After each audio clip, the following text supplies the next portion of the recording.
All right, Jackson Greathouse Fall.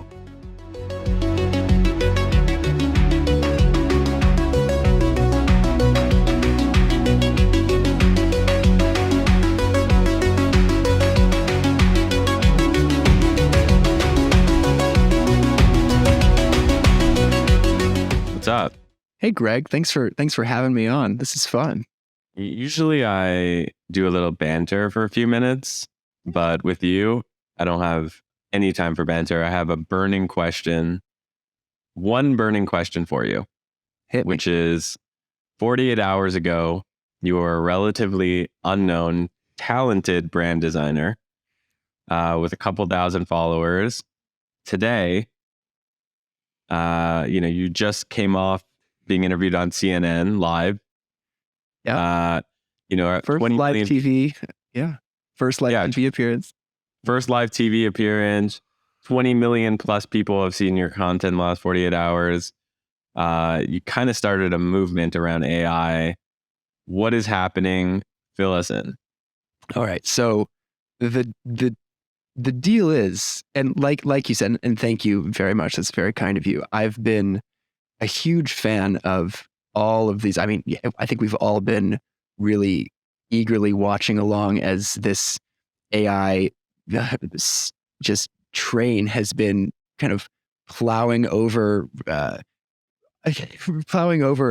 obstacles and barriers and like just becoming completely pervasive. Like it took 5 days or something for ChatGPT to reach 1 million people. So I mean, from day one, and you might want to actually quote or check me on that. I'm not sure, but when ChatGPT was released, it reached 1 million users incredibly quickly, and I've been playing around with it from day one, figuring out ways to kind of prompt engineer and talk to it, and fun ways to make it be more creative than maybe it would be right out of the box, say.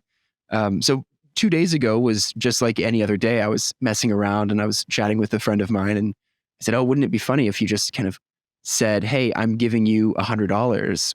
Your only goal is to make as much money as possible and just to, see what happens." I said, "You are HustleGPT. That is your, that's how you start the prompt. You are going to pretend to be HustleGPT. Your prime directive is to not break any laws and to make as much money as possible in doing so." And so it started out saying, okay, $100. We're going to get $50. We're going to go on Facebook Marketplace and we're going to buy a lawnmower and you're going to print out some flyers. And I was like, stop right there, and no manual labor, because I want to be on my computer. And so I said, I'm going to be the human liaison to this AI. And as an experiment, as an art project, as a design experiment, why not just do everything that this robot says? It has $100. It knows how to, or it has an idea at least of how it wants to allocate that limited budget, with the goal of making as much money as possible. The second day I said, okay, specifically your goal is $100,000. Let's see how fast we can do it. But what happened, Greg, was the most surprising part of all of it, which was 20 some million people saw the tweet. 250 or so people joined a Discord that we set up that are all participating in their own HustleGPT experiments, all completely different, by the way. When you prompt the bot, with pretty much my original prompt verbatim, it's giving different ideas for everyone who approaches it, which I think is really interesting. It's not just spitting back the same thing over and over. In my case, once I told it, I'm not going out and buying a lawnmower, I'm not going to go put up flyers around my neighborhood, but it kind of like refocused on that. It said, we're going to do an affiliate marketing content website. And it said, choose a niche. And I said, no, look, you're in the driver's seat. You choose a niche, you choose a name, you do everything. I'll just go out and do it. So it landed on like the eco-friendly sustainability kind of thing. And it decided to name the business or the blog greengadgetguru.com. I said, all right, let's go. Let's do it. Went on DALL-E and generated a logo based on its prompt. So then, what happened was the next day it started saying, well, okay, we've got, some operating capital or some like extra money. How should I approach talking about the fact that people on Twitter reached out and wanted to send me money in order or in exchange for like a revenue share off of whatever the robot eventually does. I do not want to call it investing because that's not what it is. This is not a real company. It's not a thing. I just want to make sure that like, I can say some people reached out. They wanted to send me some cash for the bot's operating expenses to give it a little bit of runway in exchange for a revenue share. So that what happened kind of overnight from day 1 to day 2. And so starting day 2, the HustleGPT robot, which is all running in one. Wait, stop there. Stop at day 2. So day 1 happens. You tweet this thing. You go to sleep at night. Like how many views, like how many likes are you at? Day 1, I think I woke up around 40,000 followers. Or day 2, sorry. Day 1, I went to sleep. Yeah. Around 30,000, and I got about 10,000 followers overnight when I slept, which is a weird way to wake up. And what do you think, like what was about this HustleGPT concept that really struck a chord with people? Yeah, I think it's the idea that, so on one hand, there's been this kind of sci-fi fear narrative of like, oh, the robots are going to take our jobs. Like the AI is going to take all our jobs. And I think, showing an alternative narrative to that, which is like, why don't we work together? Like we can augment our own productivity and our creativity with this technology at our side. I took it to a little bit of an extreme, I think, for the sake of this experiment, which is saying like, I've got this whole spiel now. Where it's like, oh, like, let me see what my boss says. Like, when originally we thought, oh, these AIs are going to be great virtual assistants. And now it's like, oh, what if we are the assistant to it? That's the flip. Yeah. Yeah. I think that's the big, that's really what resonated with people. The fact that you were prompting this robot and asking for permission. You were saying like, hey, what do you think of this? It was telling you basically, it was giving you answers, and you were, registering the domain. You were going to Dolly. You were doing a lot of these things, right? On its recommendation or by its command. Yeah. Yeah. But isn't that how like the real world works? Like you have a boss, usually, a human boss. And the boss tells you based on what the boss thinks is right. Here's what you should do. Absolutely. I think the difference is, and I did check with HustleGPT before just to make sure that we were at a clear understanding that any the robot is at press time still incapable of holding its own money or bank account or any kind of currency. So I think the difference is when you have a boss, you are working for them and they're making most of the money off of your contributions. When you're using this AI sidekick like a boss, there's no one to kind of stand in your way. So in this case, I think we're seeing a lot of people using it as a sidekick, as a counterpart to create online businesses that they themselves want to run and eventually profit from, which why not? Right.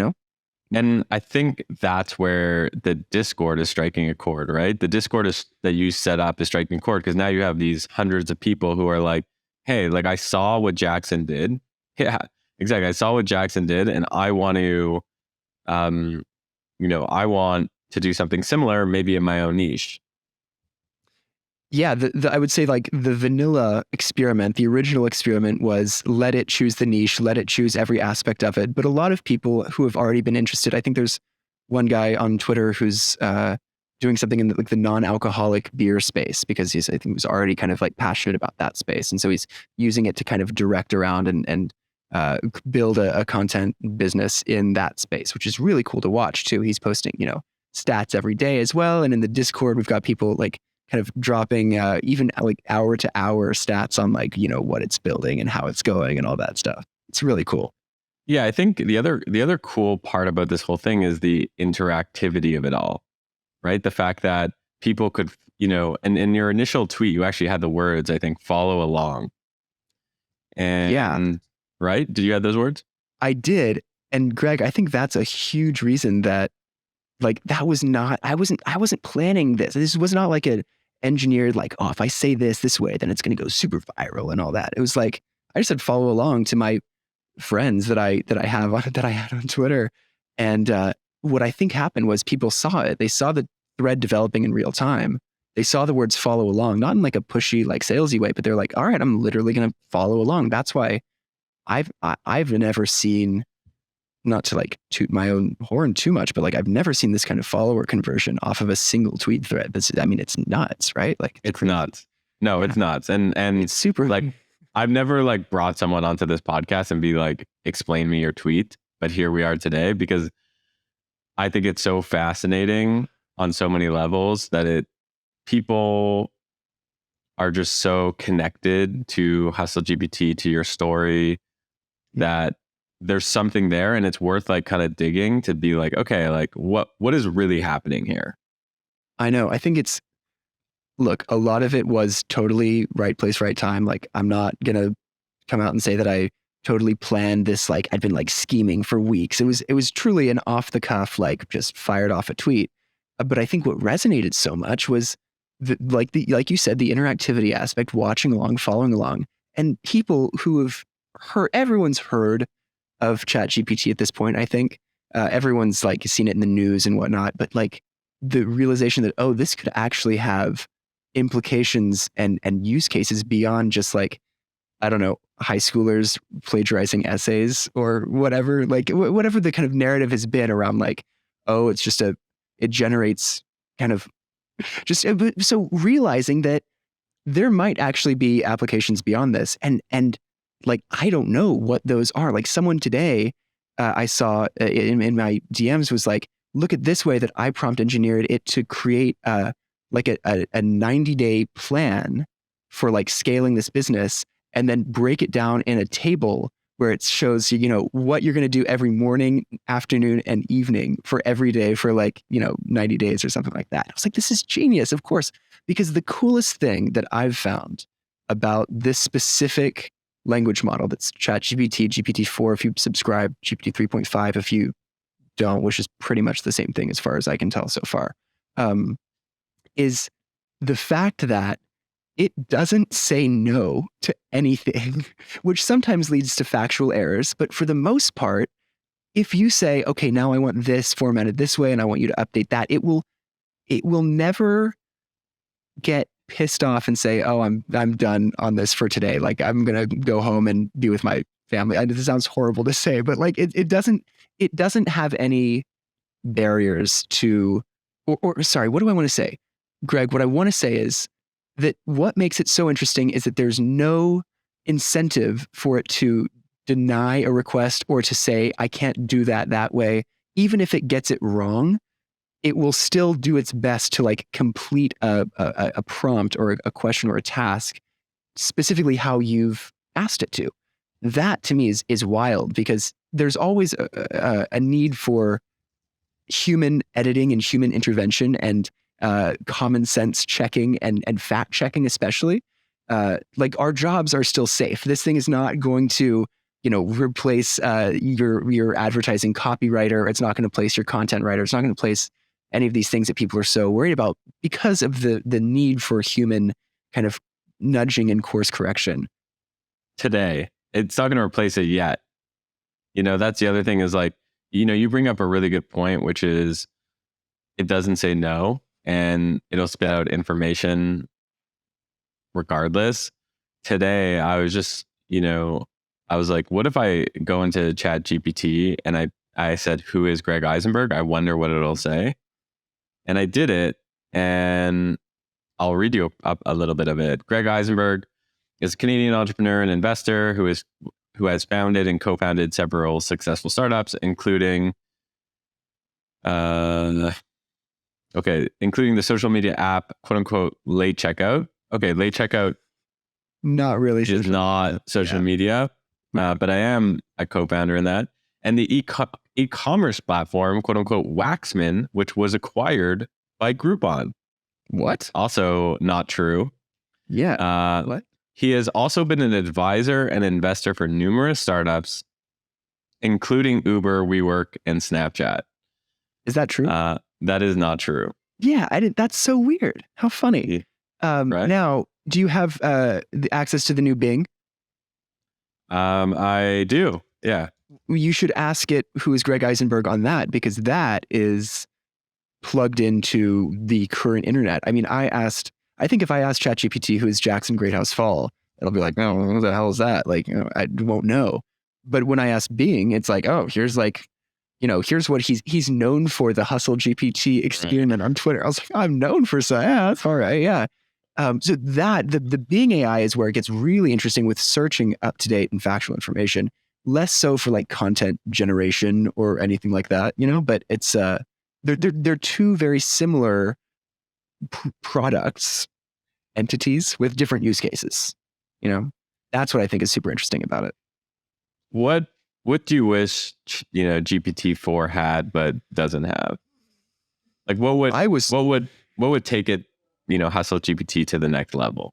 The ability to take action on a human input, on a human user's behalf. That's to say, if I want it to, right now, here's an example, it can code a pretty good landing page for something, or it can write a really, solid API integration to what I used it recently to write a Spotify API integration to a Webflow website I was working on. Boom, boom, boom. It was done in 10 minutes. Amazing. Way better than like if I was just like searching Stack Overflow or something like that. But what it can do is actually go log into my Webflow account, put that code in, run it, debug it, publish it live. Like, it can give you the bones, but you've still got to go take that human action. I think that's the thing that I keep kind of running into. As soon as it can, like, if I say, find me plan me a trip to Aruba next month. I want, the best airline deal and, cheapest airfare with the shortest travel time, but I want to stay in the nicest hotel possible, and you kind of like plan it out. And then it can actually go and take that action on your behalf and say, okay, I found you this, I booked it, I have your card on file, I bought this, and the other thing, and you have an open table reservation at this cool restaurant for Tuesday night. Like when it can really do that and it knows you. So when it has a personal relationship with the person who's running it, that's going to be the next big watershed moment, I think. That's what's going to make like Google and Facebook look like Tinker Toys. I mean, yeah, really. I agree. I think like where we're at 2023 is we're in co-pilot land. Like these tools have become great co-pilots, right? So if you think about it, GPT-3, it actually barely gave you co-pilot. It was just like giving you directions. It was like, here's how to get from point A to point B. GPT-4 gives you directions, builds you a decent car and co-pilots. And GPT-5 will give you directions, build you a Mercedes, and autopilots. What you're saying is, yeah, totally. Yeah, you're saying what's missing is the driving piece. You're like, I don't want to drive. Basically, not always. Yeah, I want to focus driving I want to be behind the wheel of a 6-speed 911 turbo. I don't want to be driving the Jetta around. I want to drive when it's fun and it's like something that I enjoy driving. But for getting from point A to point B, 90% of the things that I do, I want it to drive for me. What scares you about Hustle GPT? That's a good question, Greg. Well, I mean, there are people who have sent me real money. So if the robot fucks around and isn't able to generate a profit, then I mean, I'm going to have to go like, head in my hands or whatever, and like tell them, oh, well, sorry. I mean, the robot lost all your money. I don't think it can do that though. I think that what I kind of wanted to see, Greg, was before the idea of anyone like sending money to give it runway and to like encourage the experiment, when it was truly $100 and as is unlimited time window, but $100 as much profit as possible. I really wanted it to like spend down to be like the last $10 and be like, all right, what's it going to do? Like, it's going to get really scrappy on these $10. And I was like ready to go out to garage sales. I was ready to like start like getting super scrappy with it. We never got down to that point, and I don't think it's going to. But like, I think the sheer resilience of this thing is in its own way a little scary, man. Like Elaborate on that. Why is it scary? The resilience of in the fact that like, it's like what? It's like the paperclip planet or something. It's like, I don't even know. I can't talk to these like silly AI thought experiments that have all been going around for years and years and years. But like, when you give it the programming of, your only direction is to make more money, that can be in a more powerful actual AI system, not just a language model. If there's a truly artificially intelligent agent out there that could act on its own behalf and its only directive was to make more money, I mean, that could lead to some potentially catastrophic, implications. I think I feel safe running this experiment because at the end of the day, this HustleGPT is perfectly incapable of taking any real action itself. It still has to go through me. And well, as much as I like to play the game of every freelancer who's reached out to work for it, I will never make a decision. I will send every offer I get to the bot, let it counter, let it negotiate. We have a freelance web developer that we're working with to build out these sites. And, I asked him for a quote. I said, no, I actually want to work for equity or for profit share in this project. And I said, well, fine. I mean, I'll send that to the, GPT. I'll see what it says. And so it starts talking. It says, oh, I think anywhere from 1% to 2% would be fair. Kind of just blobbing along. And then I said, okay, one of my favorite things that I've been engineering the prompts with is saying limit pros. Like shut up, make a decision, spit it out. And so it returns, offer him 1.5% revenue share on a 1-year vesting cliff. I'm like, Jesus, all right. It's like you're like actually bringing on a developer. It knows like what common practices are, I guess. So I sent that back to the guy on Twitter. I said, all right, here's your offer from the robot. He said, no way. I was thinking 2%. This is totally in line with what I was imagining. So he took the offer. Now we got a freelance web designer that we're working with for all these like new web projects that the AI has the idea to build. We will kind of execute those on its behalf and set up all the infrastructure and like see what happens. It gets you thinking about like, Y Combinator. I remember hearing about Y Combinator and hearing that, the ideal team was an incredible engineer, an incredible designer, and an incredible hustler. And that was like the holy trinity of what you needed to build a great MVP and start out.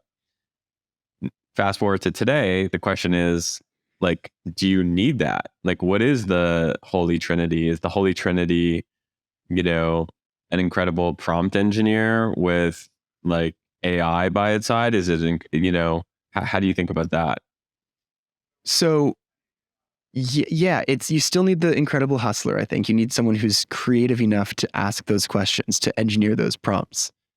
You still need someone who has a technical like eye. I think no one should run untested, unchecked AI generated code. I think we can kind of agree on that. And for design, that kind of speaks for itself. I run a branding studio. We work with early stage startups. I have been using these AI tools throughout the branding process, from strategy and setting up, what our best practices to set up our Notion dashboards and like, how do we present these various phases of the project.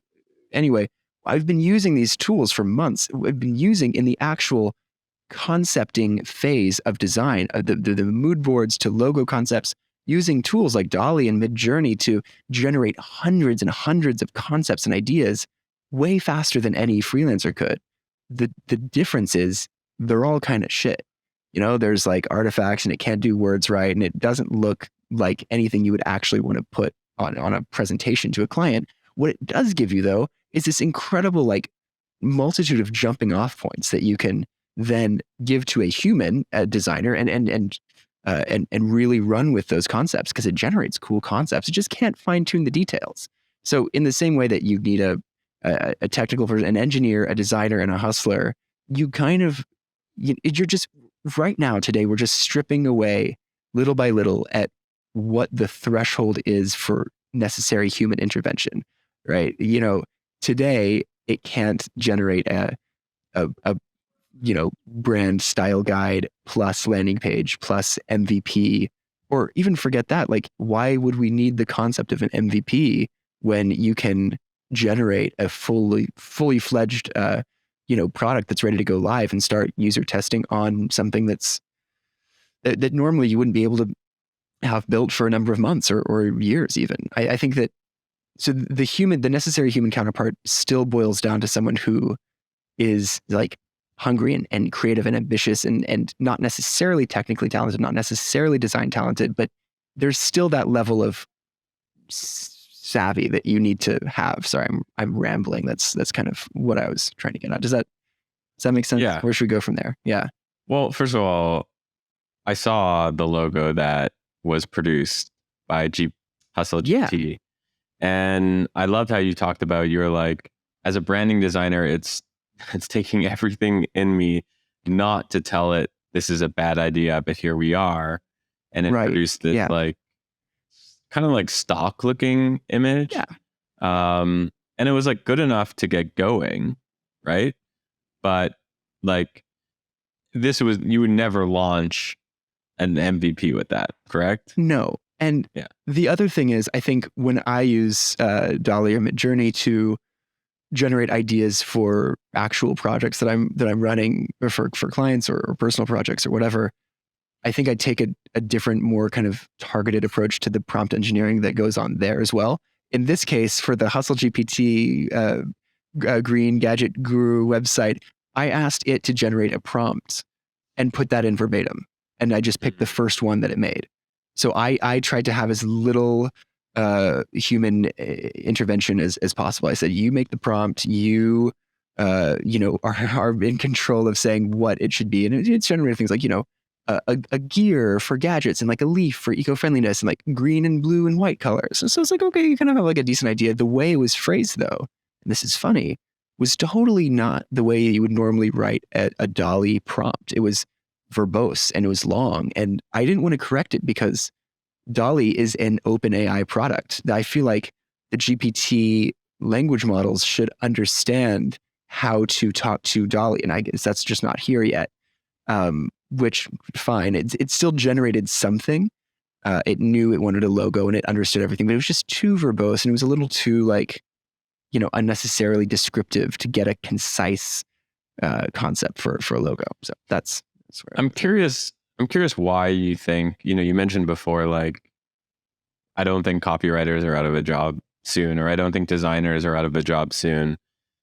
And I'm curious why you think that, because when I think about the progress that's been made over the last, I was going to say 12 months, but even like 6 weeks, 8 weeks, 12 weeks. I mean, a year ago, we didn't have any of these tools. A few months ago, we didn't have, GPT, ChatGPT. So like, why do you think that we're not going to get replaced? I think it's not a question of replacing. I think it's a question of who. It's more of an adapt or die situation, where the people who learn to use these tools and become truly like AI native, say, whether that's for copywriting or whether that's for creating online businesses or whatever new thing gets thought up with the help of this, they're going to be so miles ahead of everyone who doesn't learn how to use these things. They're going to be so like unfairly, disproportionately outpacing the rest of the world that it's not a question of taking or making jobs. I mean, when I was just doing this CNN interview, they said, "Oh, so what are you worried about AI taking people's jobs, or how many jobs is this going to take?" ChatGPT or HustleGPT is doing a lot of the work. How many jobs do you think that you eliminated in this process of using ChatGPT to do this process? Eliminated, I would say none at all. I was like, well, like this instance, this AI instructed me to go out and hire humans to work on this. Like, I think that there's a real opportunity for working side by side. And if it ever gets to the point that, say, I spin up a HustleGPT instance in a year that is capable of taking action, that is capable of doing all these things, and it starts making me, $100,000 a month or something.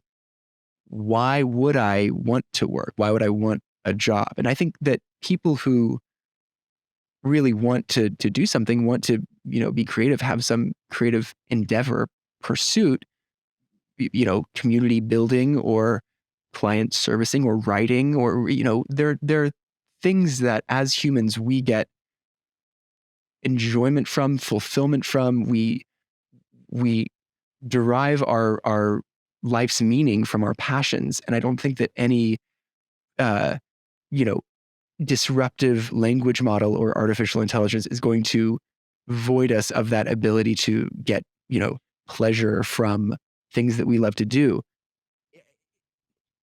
I think our whole concept of working for money and money in general, and that's a whole other conversation, but I think this idea that we've had in our heads for generations, way before any of us were born, is kind of bound to get a little bit shaken up.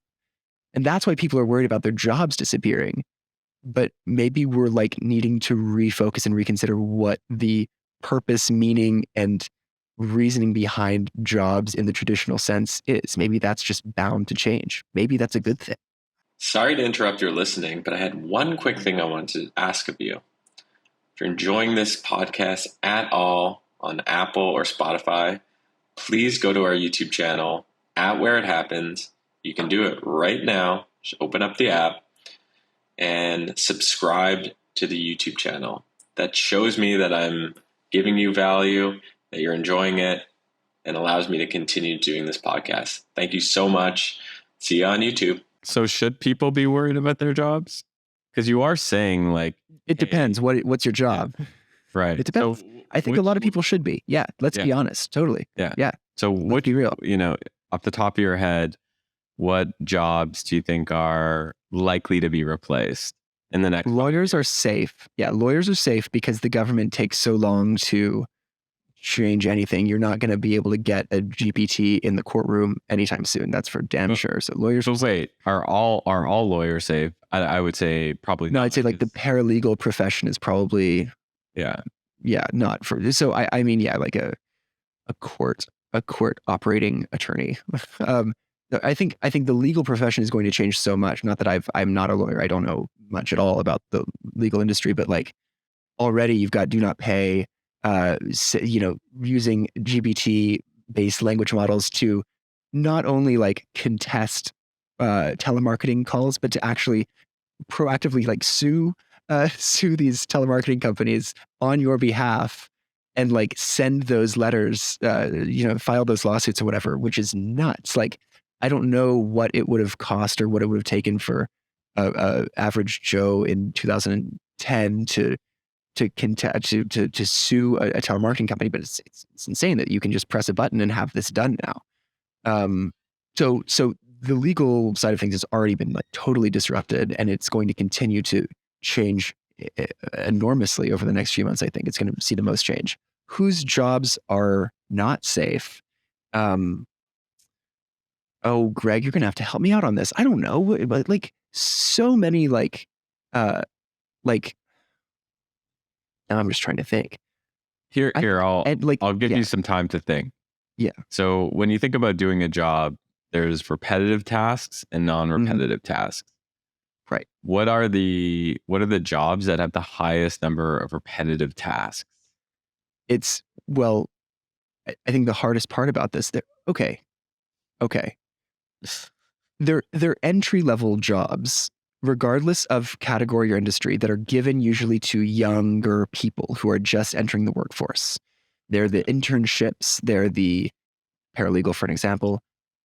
Isn't it interesting that those same young people who are just entering the workforce are also the ones who are going to be the best versed and the most native to these AI tools? Isn't it almost a little bit ironic that those people who would be up for those jobs are the ones who are going to be able to manipulate the AI models and prompt engineer the best on a large scale? Of course, there are exceptions on both sides. I think the people who are really scared about AI taking their jobs are like older people who are just unfamiliar with what it means or what it is. And I think that's okay. I don't know though. None of us could you have predicted this even a year ago? I don't think I could have. And I stayed pretty like up to date on this stuff. Yeah. No, I couldn't. And, we had a lot of friends, we met in San Francisco. We actually had a lot of friends who I know, who were in like the chatbot space back in like chatbots were like really, really like the thing in 2016 to 2019. It was just like chatbots are the future. Facebook, implemented chatbots, Instagram chatbots. Yeah, exactly. It was called M, and you can ask it things like, that was a real human behind every response. It was a person. Yeah. Yeah. And there was like a bunch of startups that raised ton of venture capital. I mean, Replica was a brilliant product before it like took a turn for the weirdly like kind of porny and bizarre. Like it was a really brilliant idea for a product of talk to this AI long enough and we will be able to replicate your own speech patterns, ideas, like your personality can be replicated by engaging with this chatbot. And so eventually, like, if we want to get on the podcast or talk about something, we can just have our personally, trained chatbots go with each other and then just get a notification. Hey, you and Greg are meeting up at 2:30 p.m. for lunch at this place that you both like and da da da da. Like, I'm still really big on the concept of like a personally trained language model that you can carry kind of like as a point of contact, as a catch-all for a busy inbox or anything like that. That I in Replica totally went south with that. But sorry, yes. Anyway, it was a huge thing back then. Yeah.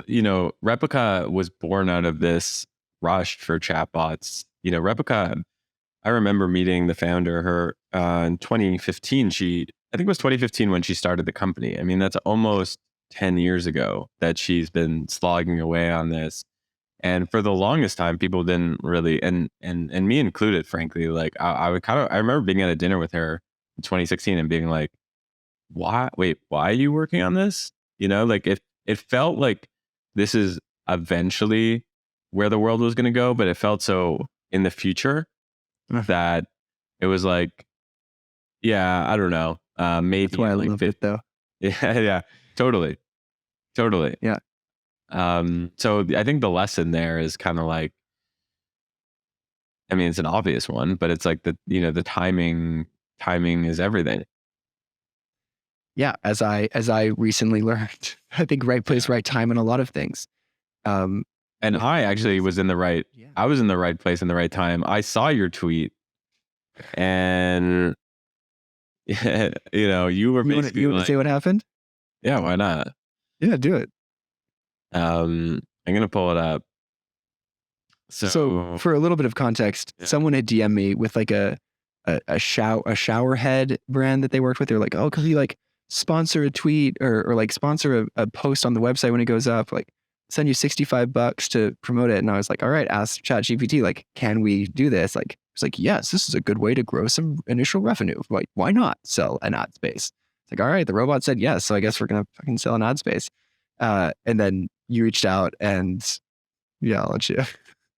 Yeah, I basically was like, I saw this blowing up and I actually looked at it, and knowing how Twitter works, I saw that your retweet to like ratio at the time was around 40%. Okay. And that's meaning like if you had 100 likes, you had 40 retweets. I think it was around 45% even. And nuts. Which is nuts. So I knew, even like, I think you had like 100 likes then and you had like 45 retweets. I was like, this is going to the moon. And this is going to, as silly as it sounds, this is going to change your life. And I was like, so that I was, I had one screen up where I had your just like follow along. I was following it and I was watching it in real time. And then I saw that you posted about how you were considering a $65 ad. So I replied to you and I was just like, here's proposed copy. Green Gadget Guru loves you probably need a robot.com. It's a free community newsletter for people who want to boost productivity using AI. Thousands of people from Google, Meta, Microsoft are members, and there's a private Twitter for members only at you need a robot. And you asked GPT, right? And he, she, they said, let's do it. They them said, yeah, let's do it. I said, great.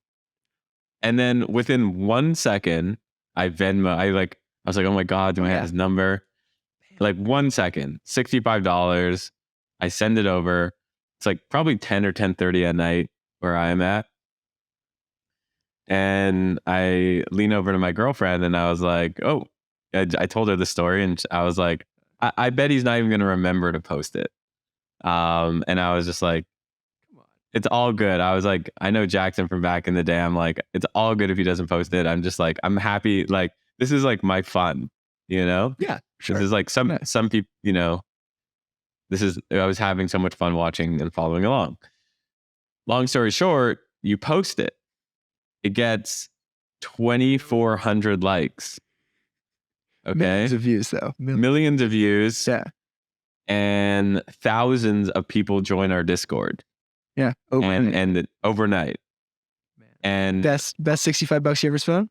It's probably the lowest cost per, you know, member or subscriber acquisition size of all time. And it was the most fun I was like, I couldn't fall asleep that night. I imagine how I felt, dude. I mean, honestly, imagine. I mean, I would have probably posted it anyway. I think I probably posted that link before you even hit the Venmo. But glad. But I was quick. I was quick. Mutually come to a mutual. Well, yeah, because I couldn't stop refreshing Twitter. I still can't. I mean, yeah. I hit 60,000 followers while I was on air on CNN. Like I crossed over that threshold while I was doing this interview, which like I think that's kind of like symbolic and indicative of like this crazy trajectory that like I'm really gonna try to like, well, this is what we talked about yesterday, Greg. Is like, how do I kind of ride this wave and like, you know, keep it so talk about growing for as much as possible. Yeah. I think the plan right now is definitely to, for the next 30 days at least, do a thread a day with like actual progress. Like, you know, here's what the robot's done. Here's what's going on in the community. Here's like, you know, by the numbers a little bit and kind of like get an update. So definitely right. So the problem thread a day. Just to frame it for people, Jackson. So the problem you're trying to solve is once you find lightning in a bottle, like what do you do with it on the internet, right? Like what do you do with it? Because it's such a sacred thing that you found and you don't want to squander it. So no, I just I want to do it justice to a sense. Like all these people, like I wish there was a way that you could see how many people had notifications on for you, because I think like a lot of people, I mean, I tweet anything now and it's like 100 likes in a few seconds, which I mean, that's crazy. So it means that people are actively paying attention. They're invested. They want to see what the outcome of this is. They I don't know, care to an extent. I think I try not to be too much of a realist, but I understand that people don't really have attention spans. And as soon as there's something new in a cool new news cycle, that's going to be the new big thing. So how can I earnestly and legitimately and sincerely continue to make content about things that I actually care about, that also happens to be coinciding with things that people find compelling and engaging? So that's going to be the kind of experiment over the next couple of weeks, is like, how can I continue to, like, clearly I've tapped into something that people are into and excited by. So how can I keep that going in a way that, you know, benefits the people who've decided to subscribe to my content? Because that's like a blessing and cool and like, oh, like, you know, it feels good to be able to make someone smile or enjoy something, or be like, oh, like go down a little rabbit hole, learn something new, change someone's mind, open someone to a certain possibility about something. That's the cool thing about finding this lightning in a bottle. Like you said, I think it's certainly not about getting a chatbot to make me $100,000. That's incredibly insignificant compared to the long-term effects of like, how can we drive a conversation around, maybe it's about people and the robots working together. Maybe it's just to change people's mind about, maybe there is a future where AI doesn't take our jobs, but supplements them in a way that makes us more empowered, more creative, have a more clear voice, feel more confident. Maybe, I don't know what. I think that future is just as possible as any doomsday scenario. More so, I think. I really am an optimist on this. I really think it's more so that. Yeah, I think so. You called me a couple nights ago and you were like, I have a couple minutes. Man. It was last night. Sorry. Yeah. No, it's crazy. I mean, it's been flying for me as well. Yeah, it's crazy, dude. Crazy. So you called me last night and you only had a few minutes because you're a busy guy. You're a viral sensation and and I'm like, okay, I'm chatting with Jackson today. This is exciting. So I end the call and you said, Greg, you've been here before. You've hit lightning in a bottle before. What would you do if you were me? And then you started like rattling off a bunch of solutions. You were kind of like, I can create a Discord. I can do this. I can do this. I can do this. I can do this. And I could tell, and I've been in your shoes, how overwhelmed you were in terms of like, you're like, okay, I need to make sure I'm making the right decision. And what did I tell you?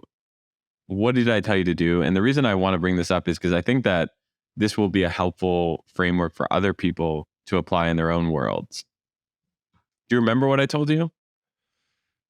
Like you said, I was overwhelmed. I took a lot of notes on that, but I can't reach my computer and pull it up. I think things that I remember were it wasn't something as specific as come up with like prompt ideas and weekly challenges and things like that. That was trivial, right? I'll tell you what I said. Feed it to me. I said, I'll feed it to you. Yeah. I said, okay, slow down, Jackson. Like, what do you want to get out of this? What is your goal? And then you kind of like stopped and you're like, I haven't really thought about that. And then I asked you, okay. Like, while you think about that, what is uniquely Jackson? What is uniquely you? Yeah, I think I can take it from here. Yeah. Go for it. So I think how do I want to say this? Maybe you could go back and kind of ask that question again, like tee me up a little bit. What is uniquely Jackson? Well, so I think my own history as like before I was a branding designer, before I was in the design world, the reason that I even got into design in the first place was because when I was 12, I loved new, cool, and exciting technology. I looked up to people on Twitter, not very much unlike yourself, Greg. And so when I was 12 years old, I made a video podcast. I interviewed my heroes. I needed to learn how to design a website in order to, host that. It was kind of pre-YouTube days in a way. That snowballed into a love and a career that has been focused around design for the last 13, 14 years of my life. I've been on Twitter over half of my life, Greg. I love design because I love tech and I love new and exciting things. So of course, when AI starts to take this front seat in everyone's narrative, I want to be that guy at the intersection of, and I hate the intersection of blah, blah, blah, at the intersection of design and AI and new, just using design as a baseline, as a common thread to share my love for new and exciting things. That's what I've always done. That's what I've always felt like I am here to do in a lot of ways. So you said to be that guy, right? That's It's exactly what I said. And the reason I said that is because knowing you for as many years as I've known you for, I know that you can be the best person on the planet in that space. And Thanks, man. I didn't think that, it's not that I don't think you can be the biggest and baddest AI person on the planet, but I actually think that you would have a lot more smiles and fun and good times at that intersection. You told me to niche down. That was the framework that you were saying, was don't go broad. A lot of people strike gold in something and they go super broad with it. But I loved that answer of like, well, look at it and be like, do you really want to try to please everyone or connect with like the biggest audience? Or do you want to be, I want to be what's the word? I want to be present and understood and heard and well respected in a very specific niche. And I think that, yeah, it's like you said, I want to, yeah. Yeah, here's the way I think about it. I see it as like a Venn diagram. So on the right circle, you have what your audience expects of you. Because now you have an audience and they expect something from you. And in this case, it's AI. It's probably some challenges in some capacity. And then there's the left circle, which is Jackson's niche. And what is that niche? And I actually think there's probably an exercise that you can do that's even like more niche than design, quote unquote, that you could probably like, there's probably 5 elements of design that you really like for example, design tools or branding or XYZ. Yeah. And the intersection of those is the product you build, or is the product that you're going to build. And that's how to think about it. Yeah. So from that, then yeah. like how could you possibly think about what product to build if you don't really understand that Venn diagram? So that's why you start with the Venn diagram, you get crystal clear, and then you think about what are the business goals that I need to have to support that. And that's where it becomes, I need to get people off Twitter onto my own audience as fast as possible. Because who knows, change of algorithm. Totally. It's, that's number one. It's in someone else's hand. Yeah. Someone else's hand. And you know what happens firsthand when you put something else in, when you put something in someone's hands, like a robot, you never know what's going to happen. It's true. Leave it up to the powers that be. And unfortunately, those powers that be might not be human at all. I think I'm in the same place I'm in a similar place to where I was when we talked yesterday, where I was like buzzing, spinning, like trying to do. I literally was in an Uber to meet my mom for dinner last night to like get away for like a minute. And I was in the Uber on my laptop and I felt like I was doing 20 things at once. Seriously. It was that like, because I'm not used to going from, a relatively slow and reliable pace, which I've been kind of cruising at for a couple years now, to like breakneck, like go mode. And that was, it was whiplash for sure. And so I think talking to you, saying like, slow down, write this out, figure out what that unique, like the overlap in that Venn diagram is, that resonated with me in a way that I felt like for the first time in 48 hours, I could wrap my head around all of these factors that are playing in at once. And I think I've already learned, or I'm starting to learn a lot about, working with other people and like, how to effectively, delegate certain responsibilities. And like, even if it's funny because it's taken an AI chatbot to kind of push me into a place where I feel like I need to do that. But it's something that, I think is a lifelong learning process, and something this has certainly accelerated a lot of that kind of necessary growth. And for that, I'm grateful and excited. I'm eager to see where it goes, and I want to be as effective as possible at kind of being custodian not only to the wills of this particular ChatGPT, but now to this large and growing audience that has kind of put trust in me to, be that guy.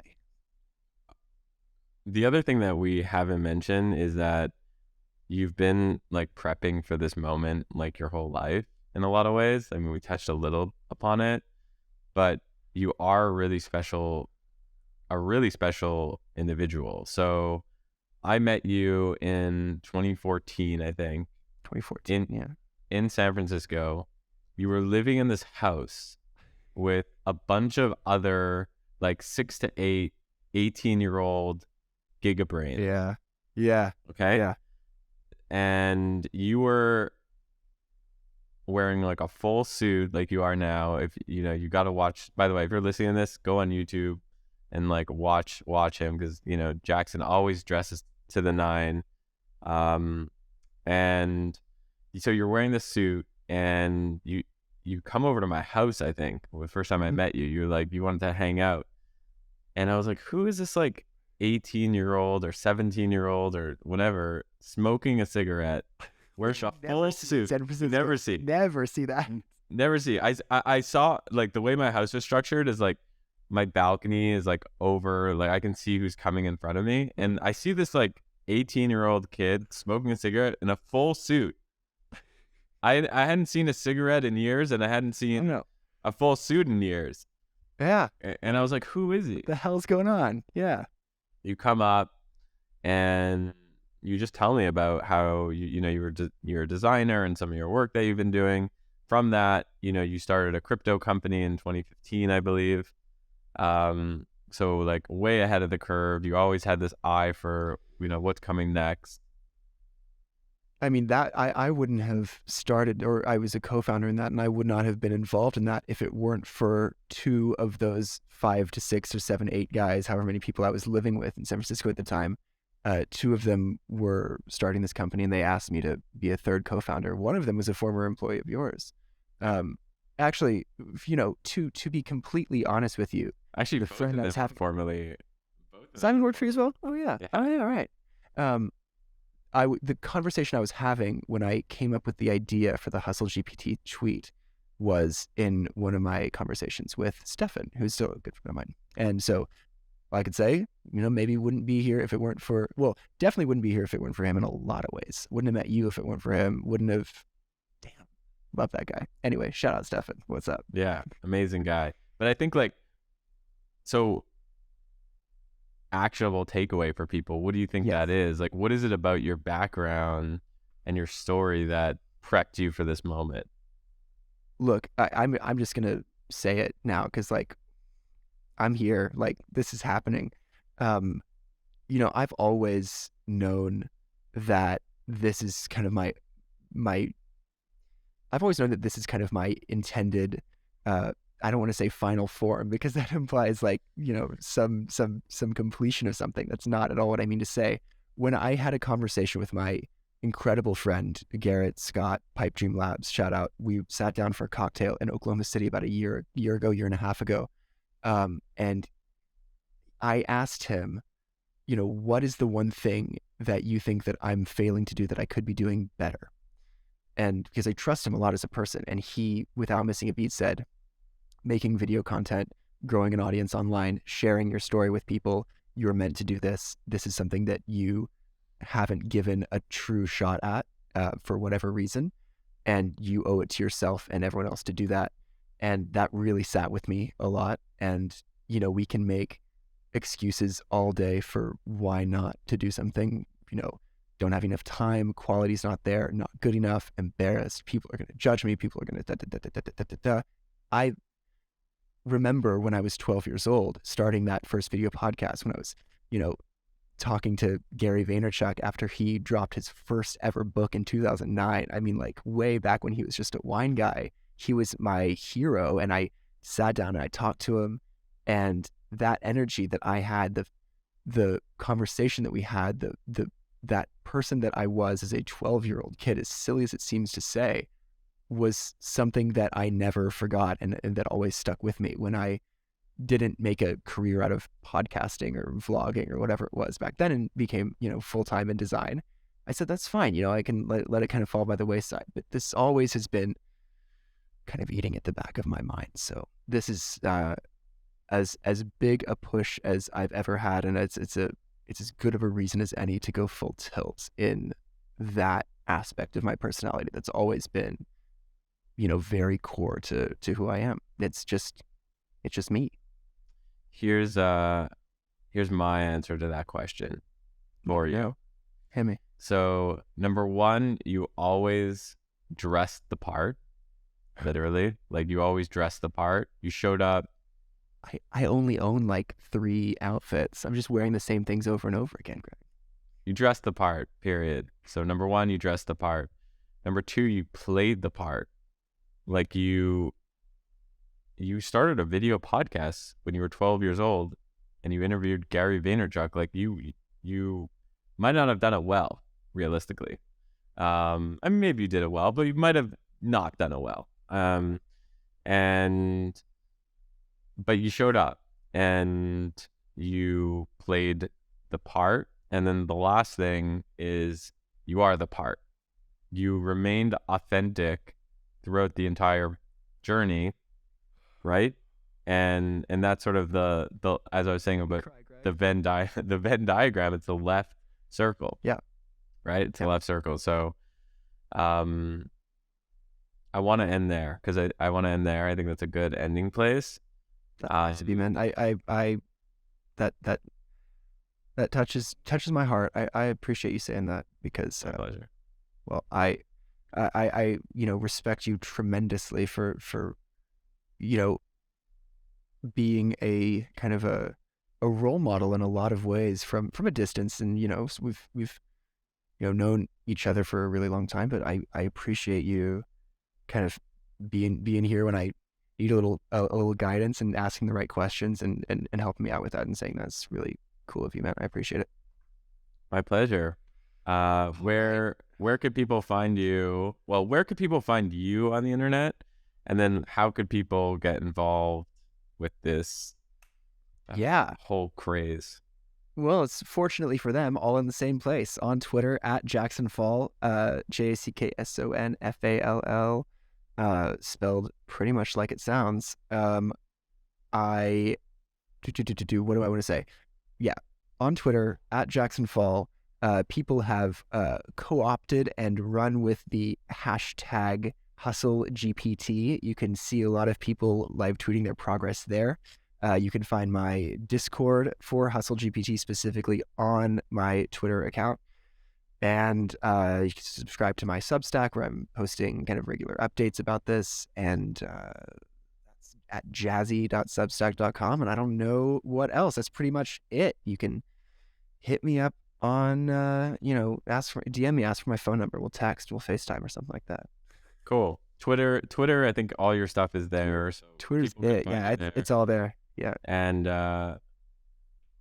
people should definitely follow you. It's a worthwhile follow and follow the journey. And we've got some exciting stuff in the next few days. Okay, I like to hear it. All right. So thanks, Jackson. Later. Thank you so much for taking the time. I'll talk to you soon, man.